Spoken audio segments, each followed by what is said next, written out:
If you're listening to this in real time, the cart for my signature coaching program, Redefine Stepmotherhood, is closing today. Today is your last chance to join. This is a 5-week course with a step-by-step framework that will help you redefine your stepmom experience. Improve relationships, change your mindset, minimize conflict, learn how to disengage and set boundaries without feeling like the bad guy, feel more in control, understand your triggers, get on the same page as your partner, play the long game, and more. This is the framework that I and thousands of other stepmoms have used to feel more confident and in control of our stepmom experience. Now, the best part is that this is not a one and done program. It is something that you can return to as you go through challenging seasons of your stepfamily life, because we all know there are ebbs and flows. Personally, I return to this framework and revisit it whenever we are in a tough spot, and it's always left me feeling more confident in my ability to handle whatever it is that's going on. It has helped me manage my stepmom anxiety, transform my relationship with my stepson, get aligned with my husband, Darren, find my unique role in this family, and create a healthy relationship with my husband's ex. To join, visit www.jamiescrimger.com/mastermind. Today is the last chance to join. Get in there, invest in yourself. You won't be sorry.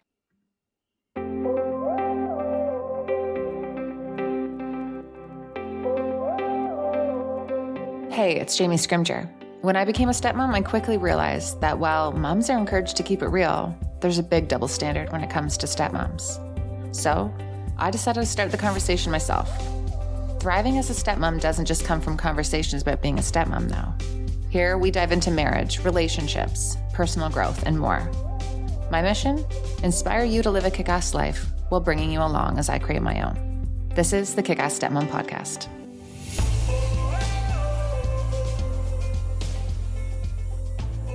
Full-time step parenting. It is a whole different ballgame. And since I started this platform, I have been asked to have more conversations with full-time stepmoms. And today I have one. Joslynn Flowers is a full-time mom of 4, and the older 3 are her stepkids. She is also a certified stepmom coach who resides in California. Now, in her short time as a stepmom, she has experienced many struggles that come along with being a stepmom and blending a family. And get this, within just months of getting married, Joslynn found herself in the middle of a very high conflict co-parenting situation and custody battle, which resulted in her husband being granted full physical and legal custody of the kids, resulting in Joslynn becoming a full-time stepmom. Talk about not what you signed up for. Now, in this episode, Joslynn shares her story. We talk about boundaries, the root of resentment, finding peace with the ex, explaining family dynamics to your ours baby, and more. And I don't want to give away too much because it was such a great conversation, so we're going to dive right into this. But if you do want to connect with Joslynn, over on her Instagram account, you can find her at Daily Stepmom. All right, let's get to it.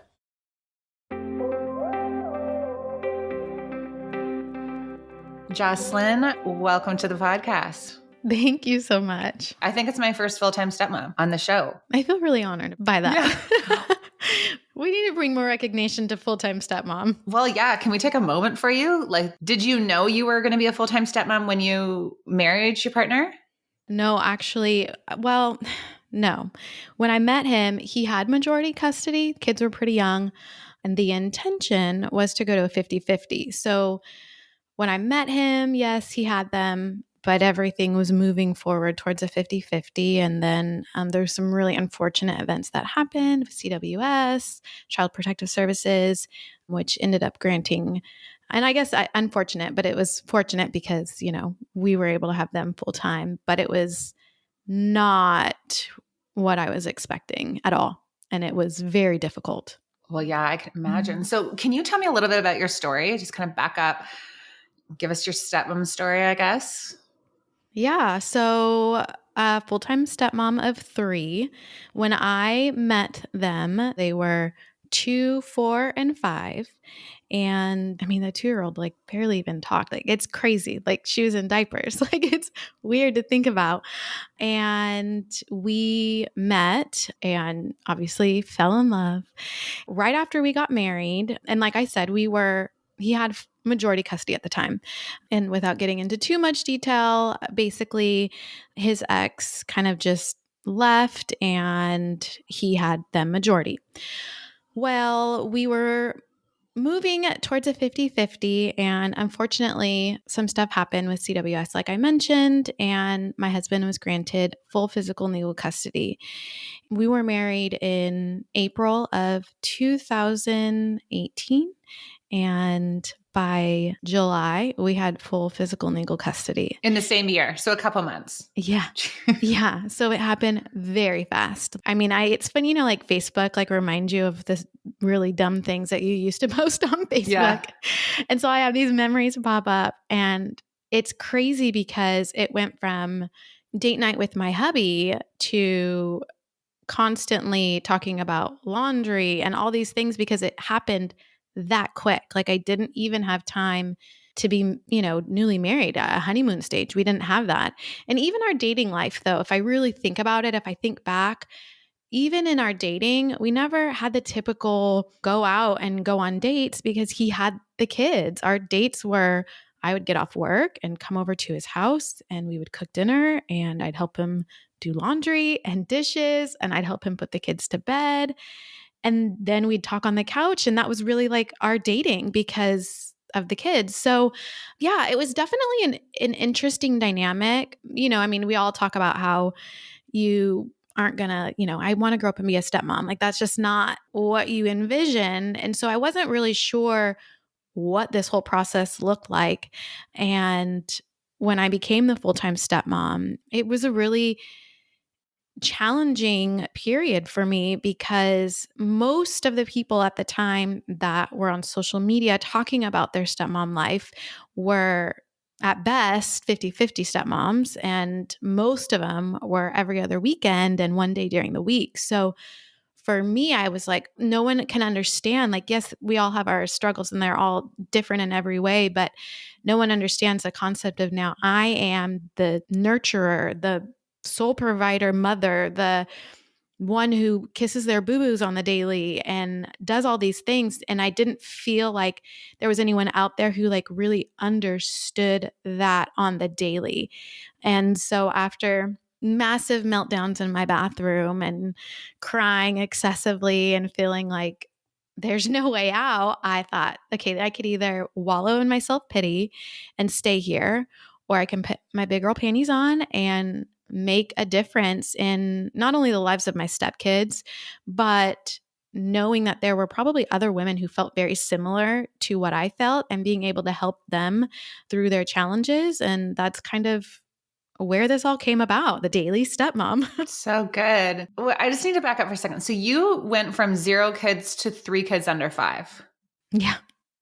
Well, technically when we got married, it was 6, 5, and 3, but they were young. And it was, it was hard. I had no kids. There were times where when I lived by myself, I would wake up and if it was like my day off from work and the first time I would talk to someone would be like at lunch at like 12:30 when I went and got lunch, and then it went from there is a 3-year-old who's coming in my bed at 6 o'clock in the morning wanting to cuddle. And I didn't, if you don't have children, you don't understand that, like, one, that very real need of a parent to want to cuddle their child, but also that need of their child to want to be around the parent. Like I didn't comprehend because I didn't have children. To me, it was like, why is she wanting to come in our bed? This is our bed. Like I sleep with like sometimes no clothes. Like why is she wanting to come in our bed? And I didn't understand it. And I definitely think I look back and I put in some boundaries that I wish I hadn't. I wish I had known. Now we have our own ours baby and he's 3 and I love when he comes in my bed in the morning, but I didn't know that, and I look back and I'm like, gosh, man, I wish I would have understood a little better because I feel like there were a lot of times that my husband missed out on those snuggles because I was uncomfortable, Mm-hmm. I feel the same way because, right now, so our daughter's going to be 9, which is wild. She comes in our bed or she'll be in our bed. She'll sleep with us, like all the things. And when my stepson was young, like he would want to come in and it just made me feel so uncomfortable. And it's true. Like, Darren did miss out on those times with him that we maybe have with Reese, because I was like, okay, this is just my place, which I don't think there's anything wrong with me saying this is my place. Like, I just literally need one safe space in this house. And yeah, I can just cue people sending me emails and feeling frustrated when I say this, but it really did change for me in my personal situation when I had Reese, and I started to realize a little bit more about that connection and motherhood that maybe some stepmoms have, but I didn't have right away. It definitely changed for me. And that's the same thing. And it's super interesting because, and I know what you mean by cue the DMs, but and this is no disrespect because it's just different and you don't know until you know. And it's not that you love your stepchild any less or that you're not an incredible stepmother or that you're less of a stepmother because you don't have an ours baby, but there is a difference. And I think there are things that you understand differently when you don't have a child. And I mean, the kids love this story and I love telling it because it's very true to how it was when we first got married. We had gone to get dinner, my husband and I, fast food. We were driving through. We had picked them up from their mom, so they had already eaten. And we asked them, you guys already ate, right? Yeah. And again, they're little. So I get chicken nuggets and fries. I love French fries. I'll never give it up. And we get home and I'm eating. They're getting ready for bed. And the boys come up and they're like, can we have some French fries? And I looked at them and I was like, no. And they're like, what? And I was like, no. They're like, we can't have just one. And I was like, we asked if you guys wanted anything. Like, no. And I wasn't being mean. I just that Friends episode, Joey doesn't share food. Joslynn doesn't share fries. And that was just my response. But I can see now as a mother of my own son that if he walks up to me and he wants French fries, he's getting French fries. And not because it's I love him any differently, but because for the last 3 years of his life, he gets food off my plate all the time.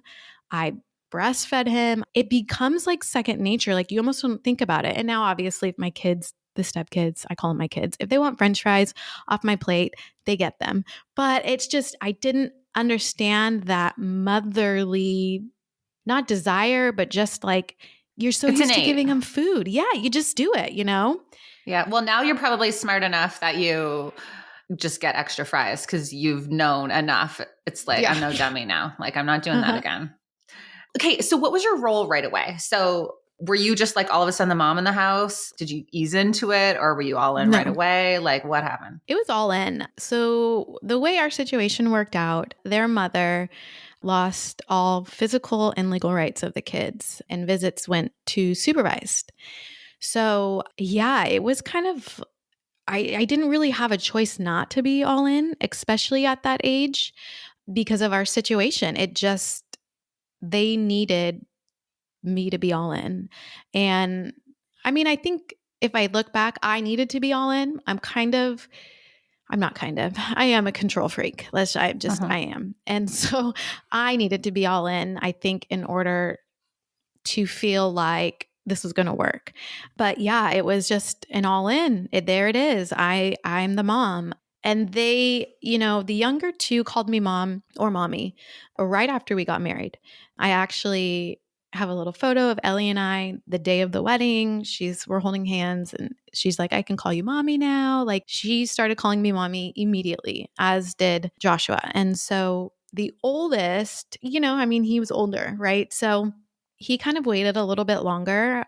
But when I became pregnant, about halfway through my pregnancy, he pulled me to the side and was just like, I think I'm going to call you mommy now. And I was like, you are? And he was like, yeah, I don't want the baby to be confused if I call you Joslynn. And I was like, whatever you want to do, bud. If that's, no, I think that's what I want to do. And I was like, okay, babe. I think he was 8 at the time. And so, yeah. And then he started calling me mommy. And it's kind of just, that's how it is. But I think for them, I really have stepped into that mothering role for them.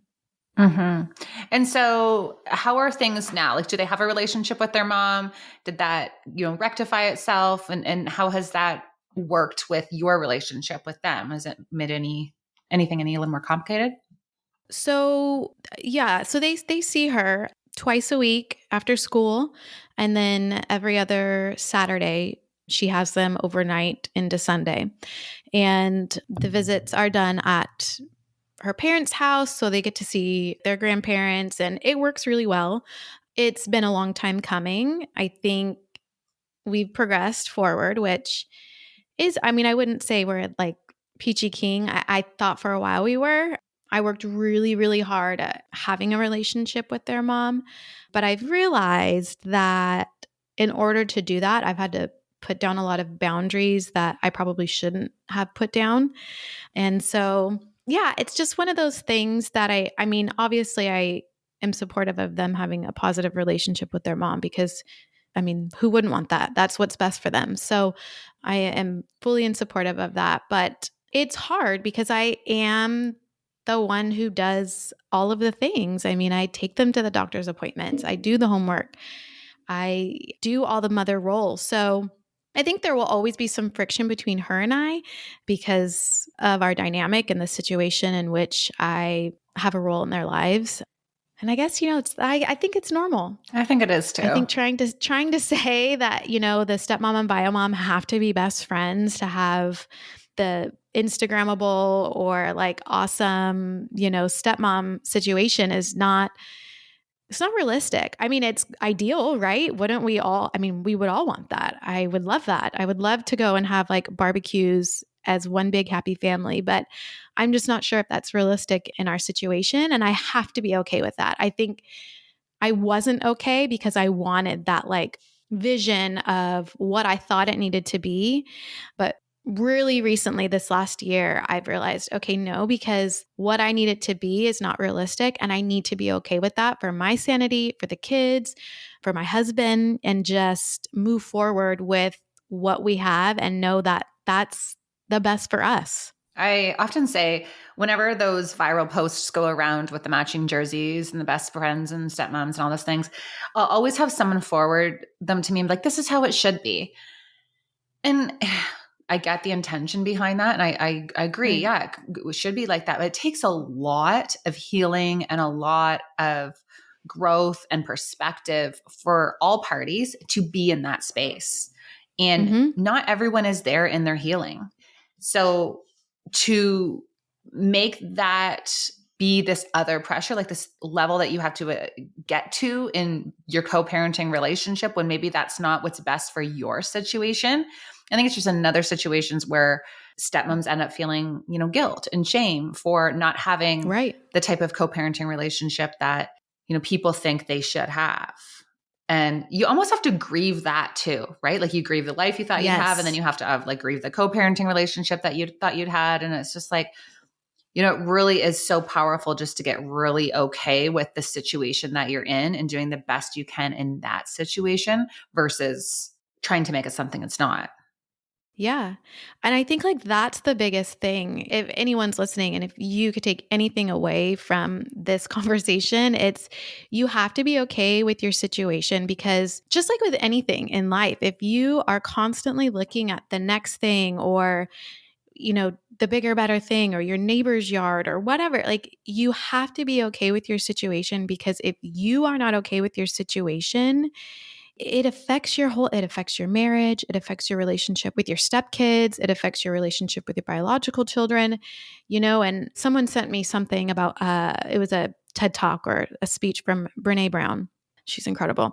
And it was talking about how resentment is coming from a place of envy.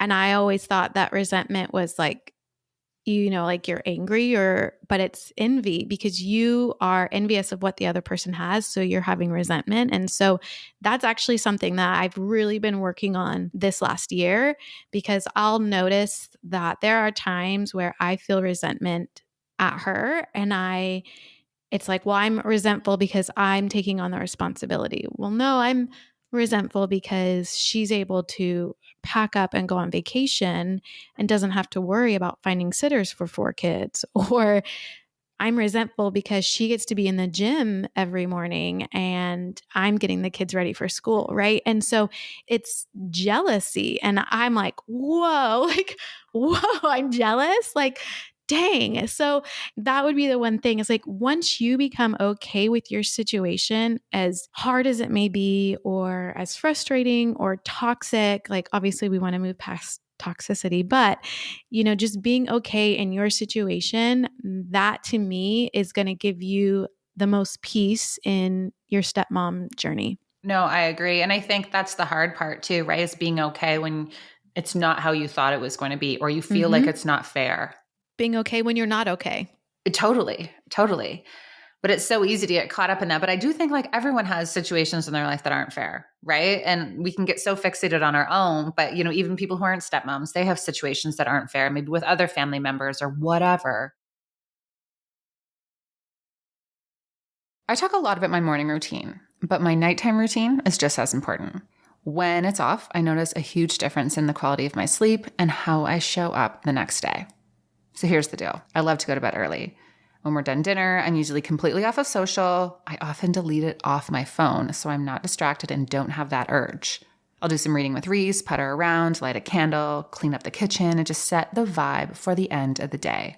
When I get into my bedroom, I plug in my phone across the room because I don't want to be tempted, and I get ready for bed.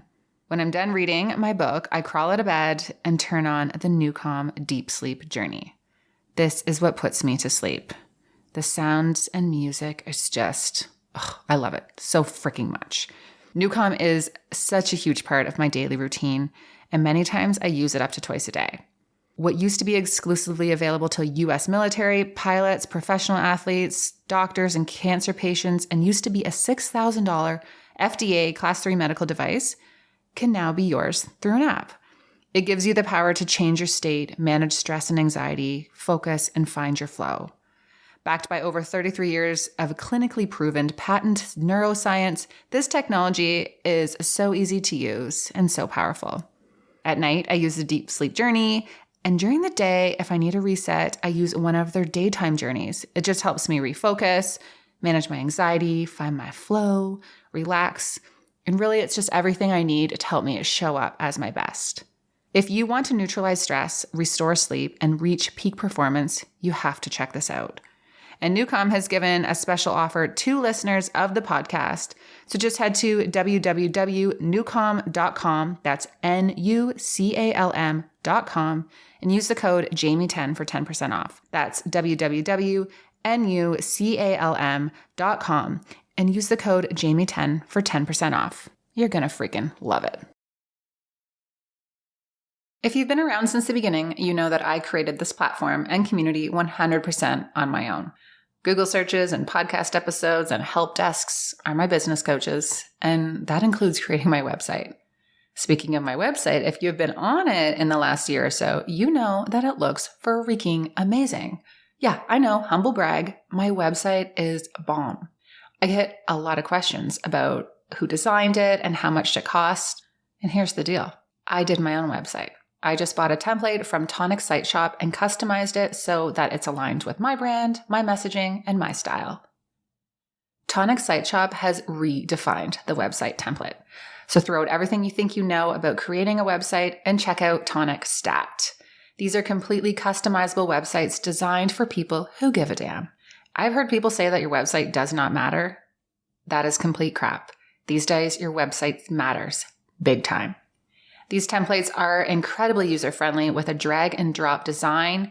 You use this intuitive platform called Showit to customize your website template without needing to know a single line of code. You just drag and drop like it's hot. No tiers, no code, no limits.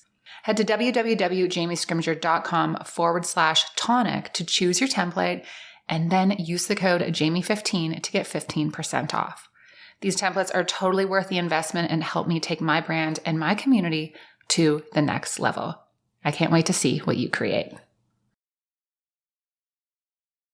Now, you said a little bit ago, you had to set some boundaries that you look like maybe you shouldn't have set. Can you tell us a little bit about that? Like, what was that like for you? Or what were those boundaries? Yeah. I think ultimately I am the type of person that I want to be liked. That's just who I am by my nature. I don't want drama. I want everyone to see the best in me. That's something that I think is an important part of who I am. And I always want to have positive relationships with people and be helpful and just like at the core of who I am, that's really important to me. And so I think I allowed us, meaning, my kid's mom, to have maybe more of a personal relationship than I probably should have. Obviously, we followed each other on social media and we would engage back and forth on posts. But there were always times where she would post something and I know she was referring to me. And then I would like dwell on it and be like, oh, do I message her? Should I message her? Should I apologize? Like, that's not healthy. Like, I don't need to see what she's posting about me because that's not beneficial. And so, obviously, that was a boundary that I probably should have been firm in place, was not following her. If she wants to follow me, whatever, that's fine. But I should not have followed her because there were things that I saw that I would dwell on for like days. And that's so unhealthy. And then one of the other ones was during COVID, because I was trying to build this relationship with her. I would constantly invite her over to the house to see the kids and have like extra time with them. And I look back at it now and I was filled with anxiety the whole time she was in my home. And I kept telling myself it was because it was for the kids. It was because it was for the kids. But it really wasn't because it was for the kids. It was because I wanted to prove that I am a good co-parent. I wanted her to say like, oh, we get along so well. And in doing so, it stressed me out. And I don't know. I mean, I sure the kids enjoyed hanging out with their mom extra, but I don't think it would have been any lesser if she wasn't in my home hanging out. There's just certain boundaries that I think I needed to keep in place. And in the name of co-parenting, I put them down. And yeah, it just caused me a lot of anxiety and no one wants to live in a state of anxiety. I mean, that like causes so much health stuff. So, Yeah, I totally get what you're saying. And I like that you admit saying like, okay, this was actually about how I wanted to be perceived, right? Like I wanted to do this perfect. How has being a control freak been for you being a stepmom? Because I know for me, it hasn't really gone that well. No. And I tell myself all the time, like, I can't control it, but here I am still trying to control it. Why? I don't know. It's crazy because we actually are going through some stuff right now and we are back in court, which I, honest to God, did not think we would be here. I thought we already did that. We would not go back to that. We learned our lesson, but no, we did not. So we are here again. And I'm like, okay, well, we need to know this and this and this and this. And my husband's like, babe, it's out of our control. And I'm like, well, but don't you think that if we can, he's like, it's not in our control. We need to just trust. And I'm like, I don't know if that's it's just like, I want to control, but I know that there are some things, as much as I try to control, I will never be able to control and it'll just make me crazy. And so being able to accept that this is not for me to stress over. And there has been a lot of times that I've had to tell my husband, okay, I need to be removed out of this because I'm trying to control it and it's starting to make me crazy and I don't want to be crazy. So just allowing myself the ability to step back and say, this is out of my control and I have to be okay with it. But it's hard because I think most people are control freaks, even if they don't want to admit it. I mean, I think all people in some way, shape, or form want to control something. And so I think as a stepmom, it's a lot harder for us because like in areas that we should normally have control over, like, I don't know, when we want to go on vacation or taking your kids to Disneyland. If we were not in a step-family dynamic, for the most part, you would be able to control that, right? It's your immediate family.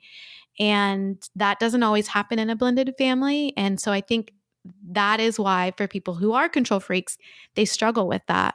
Because if it wasn't a blended family, this would be in my control. So true. And I love what you're saying about not being involved in everything, kind of like taking a step back, and that you can do that as a full-time stepmom too, right? Because I feel like you would have full-time stepmoms who are like, well, no, I can't, I'm the only, mom in their life right now, or I'm the primary mother in their life right now. But you can still do that, right? Like you really can remove yourself from situations that, and almost trust your partner to deal with it, right? There has to be that trust in your partner that they're going to deal with it sufficiently. And that isn't always exactly how we would do it. Right. And I think that in marriages in general, women, mothers are usually the ones that tend to be a little firmer. Dads are kind of go with the flow, sure. And so I have to remind myself that it's not because he wants me to be the bad guy. Like it's not because of that. It's just because by nature, and don't hate me, men, if you're listening, but by nature, they generally are a little more laxed. And the women are the ones with the schedules and color coded pie charts with, menus of the next 5 weeks that they're cooking. Like that's just who we are. And so being able to allow your spouse the freedom to be that parent is hard, but it is really beneficial, not only with your relationship with your stepkids, but with your relationship with your spouse. Because, I don't know about you, but I've had many conversations where I'm like, yeah, I'm always the bad guy and you're always the good guy with regards to the stepkids. And he's like, you don't allow me to be the bad guy. What? Yes, I do. No, you don't. Oh my gosh. Okay, you're right. I don't. Yeah, well, it's true. And so or we have different thresholds, right? Like we have different thresholds. So we're already there and dealing with it where like maybe they're just like a couple notches down. Right. And so I think that's been really freeing for me. Our kids have chores in the home, and before, if the trash wasn't taken out, I was constantly like, hey, you need to take the trash out. Hey, you need, like, to my stepson, you need to get the trash out. You need to get the trash out.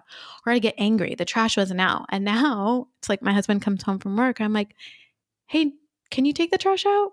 And he's like, oh, did Micah not do it? And I'm like, oh, I guess not. No. It's weird.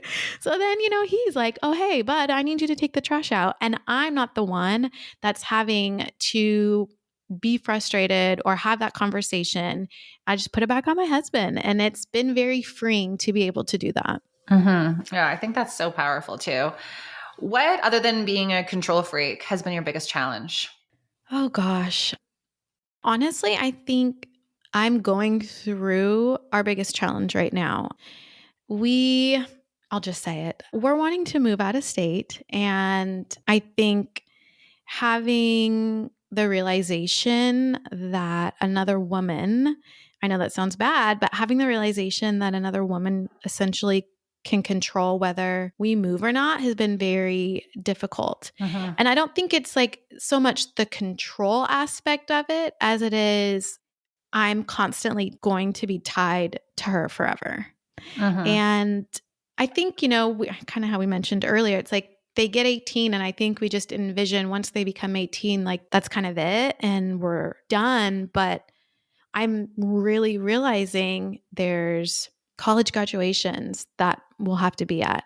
What about holidays when my stepkids have kids? What's that going to look like? And that realization of this woman is going to be attached to my family forever. And it's kind of sucks, Yeah, no, I know.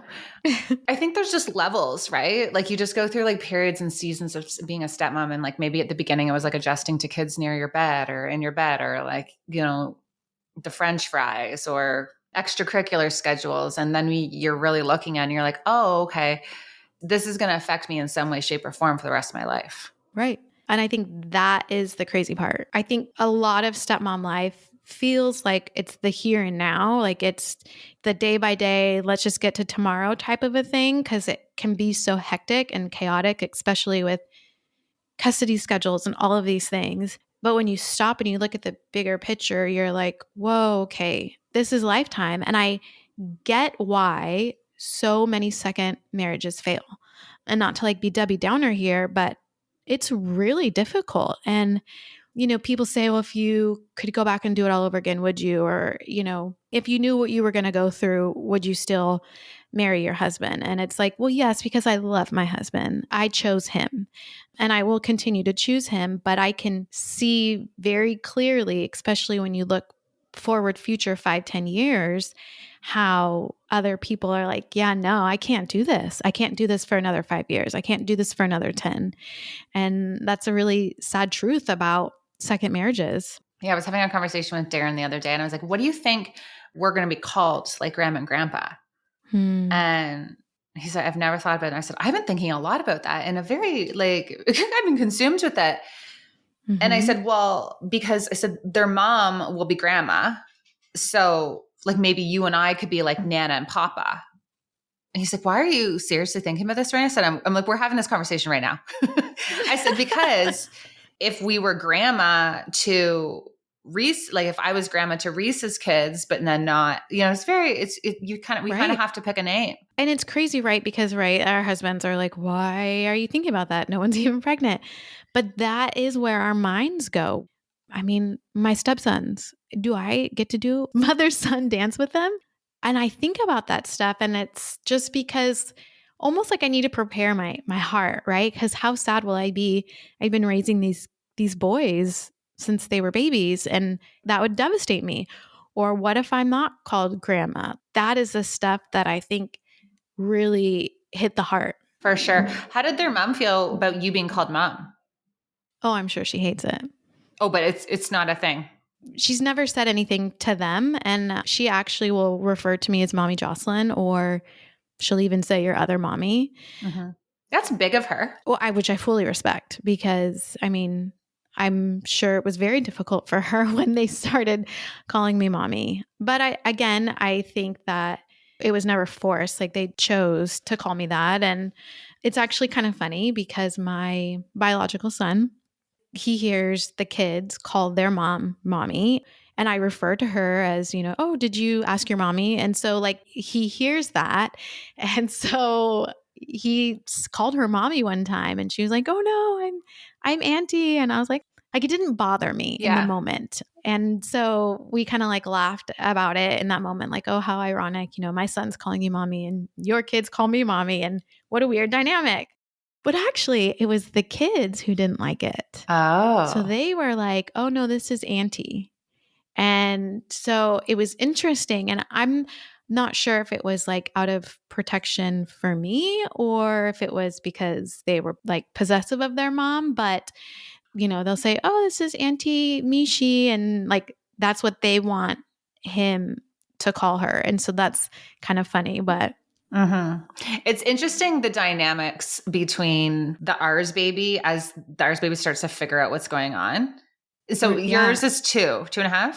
He's 3. Oh, so he'll be 4 in August. So he doesn't like fully understand quite yet. And he actually will call her parents their Nana and Papa. I mean, I really think he thinks that that's his Nana and Papa. Yeah. And so we're kind of like at that like dynamic right now, but I'm not sure if he understands who she is really. I mean, I'll say, they're with their other mom and they're with their mommy. And he just kind of gets upset because, I mean, he wants to be with his siblings, Yeah. It's interesting. The other day, Reese was saying to my stepson, she's kind of in this like attitude, wants to kind of like bicker with her siblings phase, which it's funny because she's just, joking around. Right. And so she says to him, she's like, yeah, just so you know, you're just my half brother. And I was like, oh my gosh. But it's really interesting how my reaction to her saying that to him versus him saying that to her would be different. Oh, for sure. Right. So she's just figuring this out. But it's interesting. Before we were always like, there's no halves, everyone's, siblings and stuff. So I've had to say the same thing to her now. Right. Which I never ever thought that I would. And another funny story is, so we were going through just a higher conflict time in our co-parenting situation. And she had gone over to my stepkid's mom's house with my stepdaughter. And I guess she walked in and she's like, yeah, my dad doesn't like you very much. Which he had never said, like nothing had ever been said, right? Like gosh. We don't even talk like that. So the kids told us that she said that. And we said, look, why would you say that? And she just kind of like, how awkward, right? Right? So funny though, like just her perception of things now. So the perception. Yeah. And I think like that is the crazy part of having like the ours baby or, you know, the half sibling or however, right? Because we don't say half, they're just siblings. But yeah, that dynamic of, okay, who are you compared, you know? Yeah, no, for sure. It's interesting now because she really understands it. So she'll say, well, a couple of years ago, she started to say this. She'd be like, hey guys, so guess what? Your dad used to be married to your mom and your mom used to live here. And then they decided they did not want to be married anymore. And so then my dad married my mom and then my mom lives here now. And they're like, yeah, way to go, Reese. Like, you got it. Right. It's like everyone's just cracking up. So how is her dynamic now? Because you said she's 8. How is her dynamic with like their mom? They're fine. Yeah. Like we don't see each other a lot. We did like a parent teacher meeting together the other day and she went to my stepson's mom's house. Well, we went with her because he was with his mom. So she just stayed with him, but okay, they've always been fine. And like, it's never been an issue. There's been times when she's like popped over there with them, but never a dull moment, right? Right. Never. There's always a situation. Another funny situation was we had done a joint graduation for my stepdaughter's grade 8 graduation with like their mom and her boyfriend. And we all came here and did a joint gift. That's when things were really good. And then we're kind of in like a more of a hairy time when my stepson graduated from grade 8. So we were like, well, I think we should still all like meet up before and do this together. And it was actually really, really awkward. So we went to her house and we went in and her parents were there. And it was kind of the first time I'd seen her parents. Reese was, I think 3 or 4 at the time. So she walks right in, walks up to their grandpa, sits on his knee, asks her for a snack. Just like, she just like was the little icebreaker. So it was so funny, but yeah, awkward. Yeah. And that's where we're at right now with, you know, my son. He, at sports games, he walks right over to her parents and they bring snacks and he's like, I'm hungry. I'm like, oh my God, they probably think I never feed you. You're not hungry. Like, you know, or he'll sit on their lap. And it breaks that ice because, you know, it's just, I think that innocence of children who just want to be loved and want to feel safe. And I think that really is like, oh gosh, okay, yeah, that's the good thing that we got to remember here. And they don't care who's who. Nope, they don't. No. So good. Well, thank you so much for coming on. This has been so good. You know what? We're going to have to get you in the membership. I would love to have you come speak to the full-time stepmoms in there because we've got a lot of full-time stepmoms who are craving that support. But where can everyone find you? So yeah, you can find me at the Daily Stepmom. That's my website. Instagram would be Daily Stepmom without the, but my website is the Daily Stepmom. And you can email me, DM me. I love to connect with stepmoms and just help you feel supported. Mm-hmm. So good. Okay. Well, thank you so much for coming on. Thank you, Jamie. I appreciate it. That's it for this one. Thank you so much for tuning in. And if you enjoyed this episode and know someone that it would resonate with, do me a favor and send it their way. And if you haven't already, head on over to iTunes and give the show a rating and a review. I am so passionate about opening up the conversation about blended family life and debunking the stigma that comes with being a stepmom. And you sharing this podcast helps me do just that. Now, if you're craving more podcast episodes and interviews, would like to connect with me and get access to workshops like how to disengage the right way, how to improve your relationship with your stepkids, how to talk to your partner about your stepfamily stress without causing a big arse fight, and more, you have to check out my membership, the Kick-Ass Stepmom Community. Not only will this community give you access to strategies and tips to improve your stepfamily life, you can connect with me and stepmoms from over 30 countries around the world in our private chat and our live Q&As. Head to www.kickassstepmom.com to join.